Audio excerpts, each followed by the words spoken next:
Welcome to the Nonprofit Report, your update on nonprofit organizations, issues, and leaders, viewable on M. Oppenheim TV and YouTube.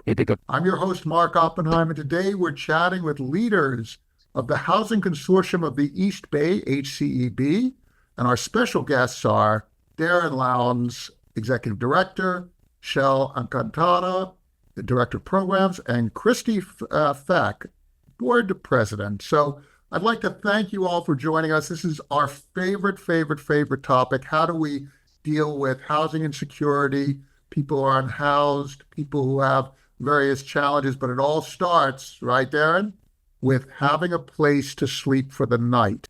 It's more than just that one night. That's shelter. That's temporary shelter. What we're trying to do is to give somebody a stable living circumstance so that they can develop their own approach to navigating through life, finding a job, getting an income, and also dealing with whatever challenges that they have. Because otherwise, we end up with people on the streets, we end up with homeless encampments, we end up with a civil society that looks like it's on the verge of collapsing all the time. Talk a little bit about your clients and some of the challenges that they face.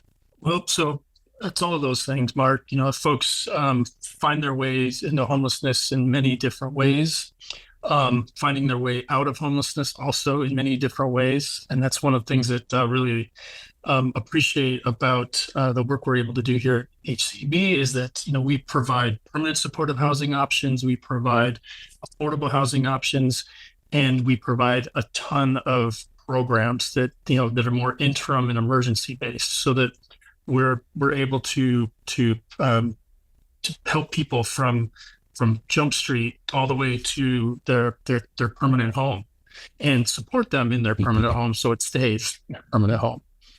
And you have 42 properties, is that correct?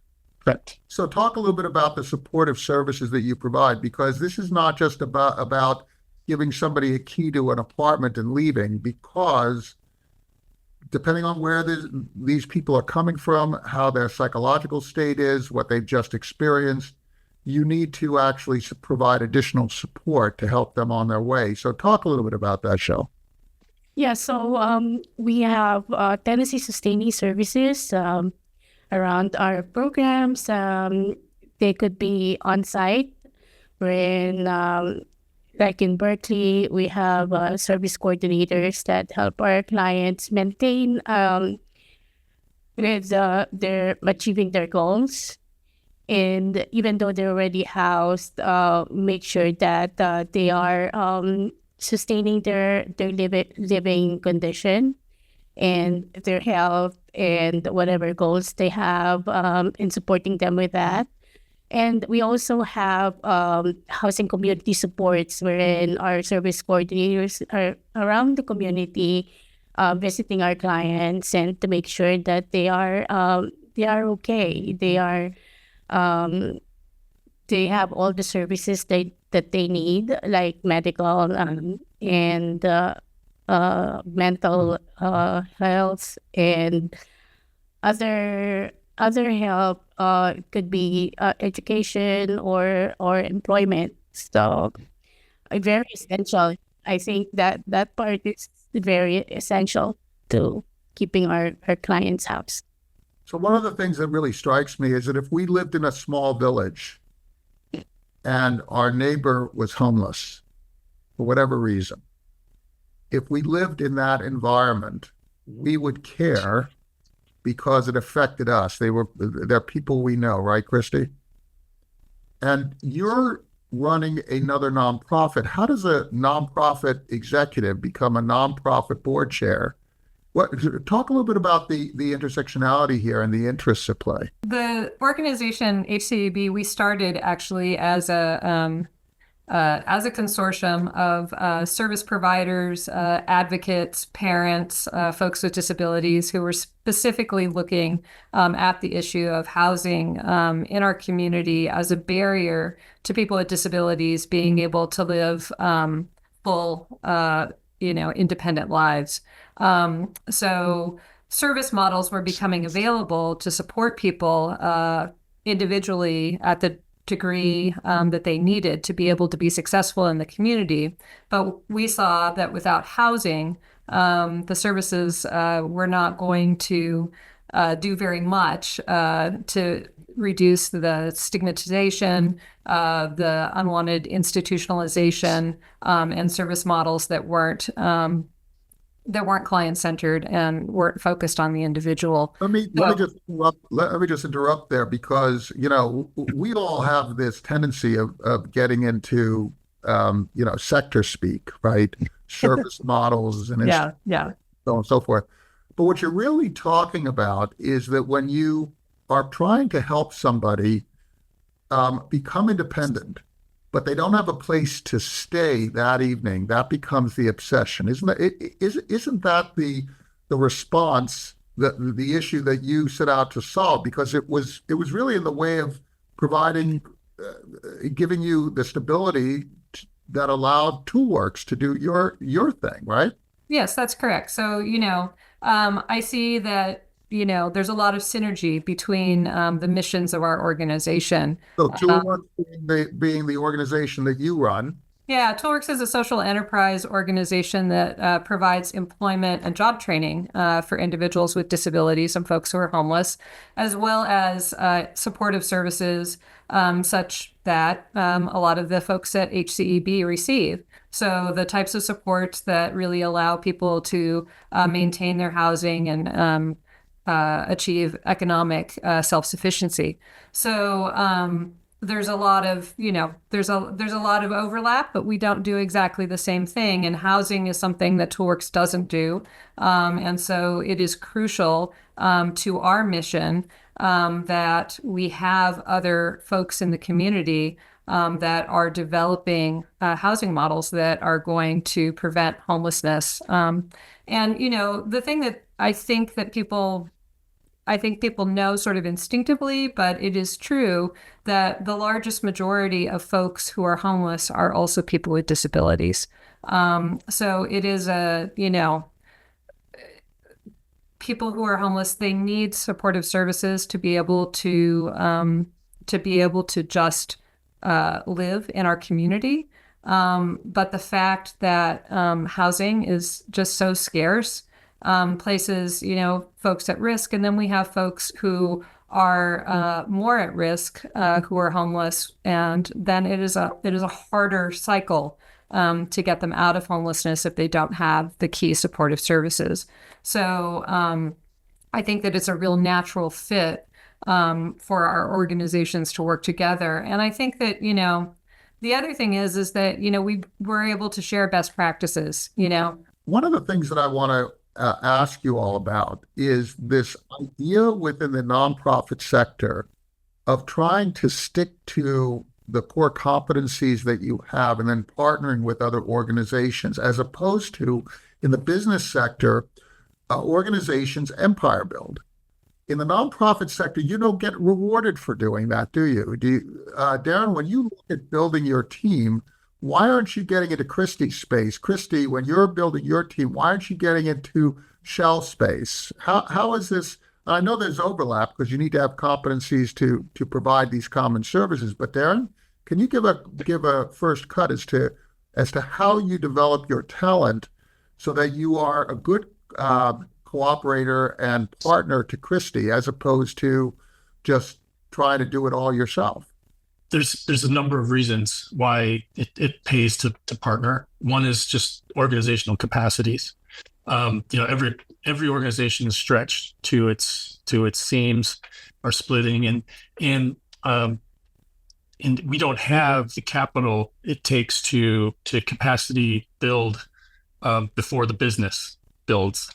So a lot of times it's a push me, pull you as we grow, and so that's a big difference with nonprofit sector to private sector, or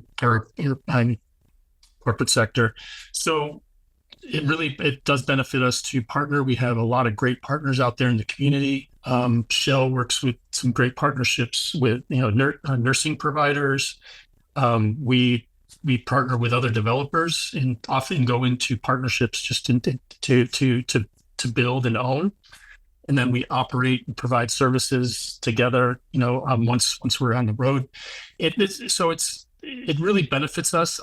the other big factor is that public entities often encourage collaboration in order to secure their funds and their support. So, and I mean, I'm not saying that we just do it to satisfy them, but it works actually really well, because we already have to have that model. So it's nice that they actually value it as well. So our funders kind of push us in that direction that we're already going. So that's really interesting. So you have investors who might be a government funding agency, but they might also be a foundation or even an individual donors who are basically saying, hey, you know, instead of doing everything yourself, why don't you partner with these other people who we might know who have these various competencies? They're basically encouraging that kind of efficient resource utilization, as opposed to necessarily investing in a way that creates scale.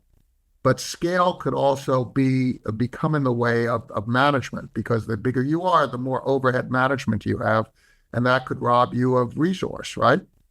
Mm-hmm. Good point. I'll also say very, very local. Shell, when you are partnering with nursing groups, right? I mean, that's a particular skill set, is nursing, or psychological counselors, or addiction specialists, people who understand the lived experience of aging out of foster care, or those people who live with different types of disabilities. How do you create that network of experts that can deal with a very diverse set of clients? So building relationships with our collaborators is really part of the job.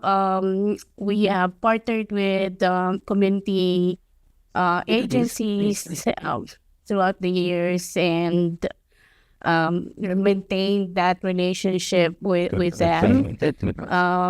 We force them through, they get referred by the county or the city, such as when we were during the pandemic, we had the need for nurses for our senior shelter, and so we created a new relationship, collaboration with a nursing provider that was referred to us by the county. What kind of clients do they have? What kind of needs do your clients have?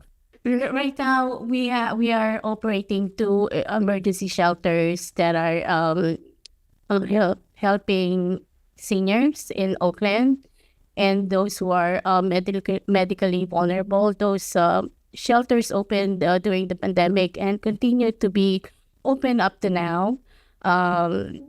So yeah, those are the most at-risk ones. And then we also have very low barrier shelters that caters to everyone that's in need of a shelter. It doesn't have any of those mandatory requirements, such as sobriety or income verification or IDs. We don't need any any background checks to get into into those shelters. All you need is to be unhoused and to be geographically located within that shelter. And so it makes it easier for our clients, for anyone, to get into shelter or a bed. If I'm cold, if I'm an addict, if I don't have any identification, I'm just hungry. You're in. I'm Yeah. in. Yeah. What do we do? This is so mind-blowing. What do we do with people who don't find shelter? What happens to them? So right now we're doing street outreach. So we still try to bring services out there. If they can't find any shelter, we provide street outreach and still continue offering services. When you're older and you have no children to take care of you, or they don't have the means to take care of you, Kristy, what happens? Well, for most folks, homelessness is it is a continuum. You usually start out with potentially sleeping on friends' sofas, what we call couch surfing, until you've run through your network and you're unable to do that anymore. And you're on a wait list potentially for housing, but the wait list for housing is too long. And then maybe you sleep in your car until maybe you don't have the car anymore. So there is a slow slide into homelessness where you basically go through your circles of support and the resources that you have until you get to the place where you're sleeping in a doorway, you're sleeping on a bench, you're sleeping wherever you can sleep. So I think that, what we want to try to do is we want to try to interrupt the slide to the extent that we can. So for, some of our partnerships that we have with the city, Shell's talking about doing street outreach. Well, those are folks that have slid all the way down, but we're also trying to intervene along that continuum with some of our partnerships to provide like safe parking sites. So for people that are currently living in their cars, to have a safe place that has some security for them to be able to be in their cars, and then to be connected with the services that Shell's providing, to be able to link them to other organizations in the community, to be able to get them some economic stability, and then to help them locate shelter or hopefully long-term supportive housing. So I think that, as an organization, we've tried to look at this continuum of the slide that goes down, to be able to interrupt the progression to the extent that we can, and to bring people back up into the place where then permanent supportive housing is a reality for them. So, that's through a large connection in our community with our cities, with our other nonprofits, with our housing providers, to be able to really create these connections that will allow us to connect people to more stable and secure housing. Darin, what does Oakland look like if we don't provide these services? Well, there are thousands of people who are living in permanent supportive housing and interim models, all the things that Marichelle and Kristy have already described, who would be on the streets. And, I think anyone who's familiar with Oakland is familiar with the encampments that already exist, encampments that have come and gone. And there would just be more. It would be, at some magnitude more of folks trying to survive on the streets in very limited shelter. I just wanted to tie one comment back. Marichelle brought up the outreach that HCEB has been engaged in. We're just one of many organizations that do outreach in the East Bay. But one thing that I really like about our outreach efforts is they've typically been tied to upcoming program openings. So, we're outreaching to these specific encampments and these individuals in the encampments with the promise of being able to offer them an opportunity to come inside. And that's really gratifying. And it also, once folks move in, not only are they moving in with their community, but they're also moving in with staff that they already know, because our outreach staff become those workers in that program. So it's just a nice way to transition. It's people helping other people, right? I mean, it really comes down to that. And then the means are contributed by us all, or by individual philanthropists spending their valuable dollars on this purpose to improve the quality of life in the community. Can we talk a little bit about one of your partners? There's a $14.3 million Home Key grant from the state of California, and you're collaborating with Dignity Moves, I understand, which is another one of our clients, on 40 modular housing units for seniors. talk a little bit about that, because seniors, we used to have a huge poverty problem with seniors that was addressed during the New Deal and Great Society ages. And these are very frequently folks. There's no other recourse. They can't go. They've aged out of the job market. If they don't have support, if they're living in poverty, then there's no other place for them to go. So talk a little bit about that particular program. Well, yeah. One good point that you made is these programs that dealt with senior poverty. Some of those programs are nearly a century old, and they have not grown to meet the economic realities of today, especially in the Bay Area. So, someone with Social Security income, even maybe a small pension, can't afford housing on their own, and they often, without assistance from friends and family, they will fall into homelessness, which is tragic. So the project in Clara Needs in Brookfield neighborhood with Dignity Moves is really exciting, because Dignity Moves has their model is to quickly build modular housing for homeless folks, and their typical model is interim housing. So more like a shelter, a non-congregate shelter. The city of Oakland gave the land to Dignity Moves to do this development, but they also said, we want this to be permanent supportive housing. And Dignity Moves was like, well, it's not completely aligned with our model, but HCEB then was kind of brought into the relationship, and so we are very fortunate to be working with Dignity Moves and the city of Oakland to get this project up and running as soon as possible. We will be accepting the property from Dignity Moves, kind of a turnkey development, and we'll be operating and providing services. Hopefully this summer we'll be able to grand open. Darin, let's talk a little bit about some case studies, about perhaps an example that you have of a partnership that you think is particularly productive for some of your clients.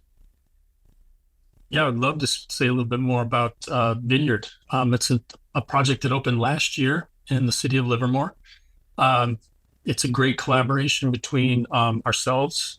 The city of Livermore does a huge supporter, both in funding and just kind of bringing people together.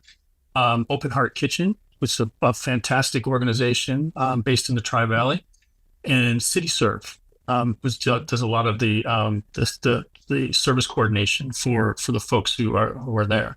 So Vineyard is 24 permanent supportive housing units. Half of them coming from the county's home stretch or coordinated entry process. Sorry for the sirens.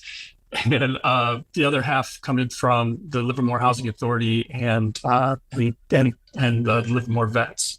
So it's a great kind of combination of a bunch of folks, and how we get everybody into the property.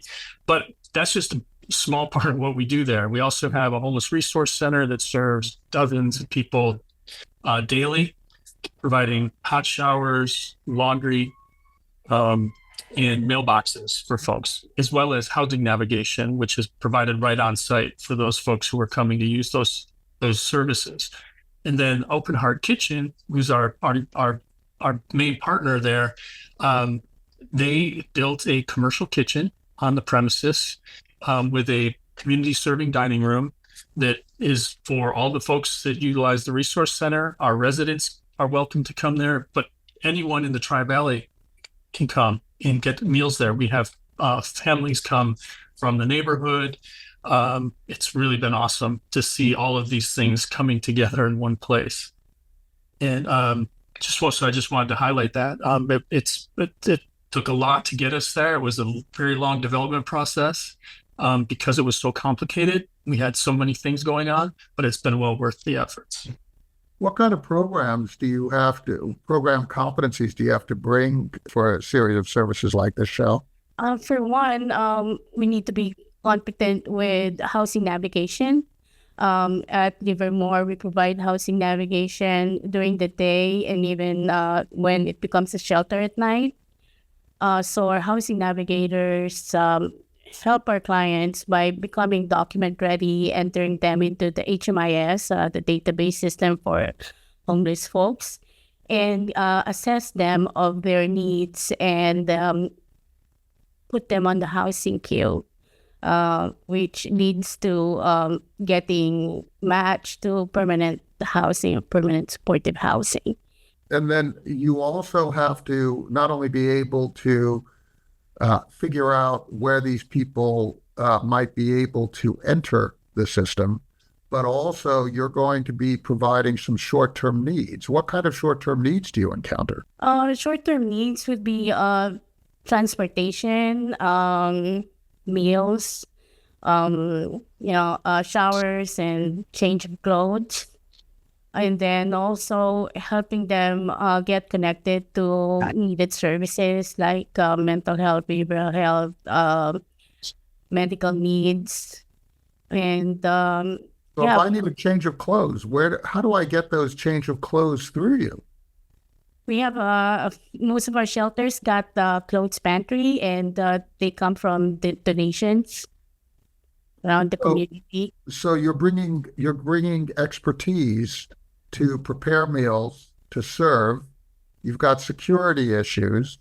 You've got clothing, right? You have medical checkups. You have navigating the whole housing issue. I mean, this is a lot of different competencies. I don't think that if we take a look at us four semi-intelligent people, I mean, you guys are more intelligent than I am, but if you take a look at us semi-intelligent people here, we don't actually have the competencies here to do all this, right? You're Right. putting together teams of people who are specialists in their different areas, and everybody's sort of giving their time, giving their expertise. Yes, people are earning a living doing it, but this is actually serving the entire community, right? Yeah. And that was the city's vision for this, for Vineyard, is to bring all of these competencies together. And they were key in bringing the right people to the table way back in 2017 when we started the process. So, and they recognized early on that it was going to take a lot of different folks coming to the table and providing real support. And that's not the only place where these collaborations come together. This type of work at different levels of scale is happening everywhere where Shell's programs operate. This is really indicative of Americans sort of coming together and collaborating. People with different lived experiences, different professional experiences, collaborating to solve the problem. Kristy, you wanted to have a last word on this one? Well, we can't do it without our community members. Every organization that we work with, every municipality that we work with really smart teams of people that really know their area and help put us all of this together. But we can't do it without our surrounding community supporting our work through donations of clothing, supporting our work through donations of food, supporting our work through donations of money to our organization, but also supporting the development of projects like this in their communities. So I think that it's really important that people understand that, there's a lot of fear sometimes about affordable housing moving into neighborhoods. But I think that when we look at a model like Livermore, where it's actually benefiting not just the target population of folks who are homeless, but the community at large, because we've created a place where the community can, seniors can drop in if they need a meal. There's a place for people to come. So I think that, we can't do this also without the support of our community. Kristy, could you talk a little bit about how going into the future, we all together need to not turn away from this issue? And then, Shell, if you could also comment. I have a sense that these issues are causing a lot of of just tiredness with having to deal with it. So the whole idea is that, well, let's not fund it anymore. Maybe it'll go away. I can't imagine that actually happening, because the people to whom these resources are being routed are resources. Okay, let's be clear. My resources are going in some guise to helping resolve this problem, but those people have nothing, no other way. I mean, this is not like, you can't say that somebody is able-bodied and is doing this by intent, right? I think that one of the things that we don't realize is that if we invest and interrupt the slide down, before it happens, that's more cost efficient, and we can use those resources to hit a wider number of people. When we have so many folks who are actually unsheltered, living on the street, and now they have worsened health conditions. They've burned through all their social capital. They're at a place where they need so much more invested in them. So if we can think about supporting people and funding people before we get to that point, and widening our social circle, being able to provide mental health, addiction treatment services, being able to help people who have temporarily lost income, all of those things, if we can invest in those things, it allows the situation not to be so dire. But we have not done that in California, and in our country. We have not invested in new housing. We have not invested in services. Those are things that always are first on the chopping block when, budget strings get tight. The problem is that when you don't invest with, a long-term vision of creating, you're creating a booming economy, but you're not thinking of the down cycle effects of, we have lots of industry when we have, when we have tech booms, when we have whatever industry booms in our area, it's fantastic. People, governments invest in, providing tax credits to businesses or whatever to be able to develop their businesses. But what they don't do is then also invest in the infrastructure and the housing that is going to be needed for whatever this economic boom is. And we've been starving housing creation in this country for such a long time that housing is now, it's a luxury item.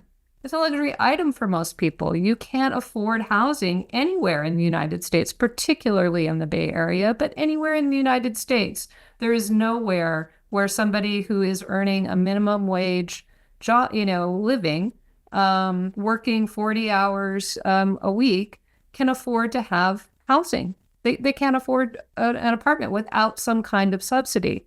So, I think that we have to invest early, and we have to invest with an eye to the future to be able to, address this. Otherwise, we are looking at our neighbors living in tents, and walking through what feels like, an apocalyptic, nightmare. In our streets. And so I think that your point is important. These are our neighbors. All of these people are our neighbors. They are all members of our community. And none of them set out with the goal of, living in somebody's doorway. Everybody, and as I said, most people, it is a long slide down. It doesn't happen overnight. And so we have the ability to marshal support and to help people not hit that spot. And, honestly, it's on us, I think, when we've allowed people to slide that far to bring them back in, because that's what we've allowed to happen in our society. And so I feel like we all have an obligation to each other to ensure that there is a place for us when we live in a country that has tremendous resources and tremendous wealth, and we're not sharing that. And we can do this, right? Let's leave it at that, because that's a tremendous a thought of hope. We have it within our capability to solve this issue. We do. we are the wealthiest country in the world. We are, right? So now it's just a question of will. It's a question of investment, question of forward thinking. It's a question of advanced planning. Darin Lounds, Executive Director, Marichelle Alcantara, Director of Programs, and Kristy Feck, Board President of the Housing Consortium of the East Bay. And Kristy, you are also the Chief Executive Officer of Toolworks. Thank you so much for sharing your insights on this problem. And let's just keep this collaboration going. I think that the key here, if I'm taking away one thing, the key is this collaborative approach to engaging people with different experiences, different expertise, including your clients, right? That was a point that you made, Darin, right? That was a point that you made, Kristy, and Shell, you made, that we actually have it within ourselves, the expertise to create solutions if we cooperate and if we listen to each other.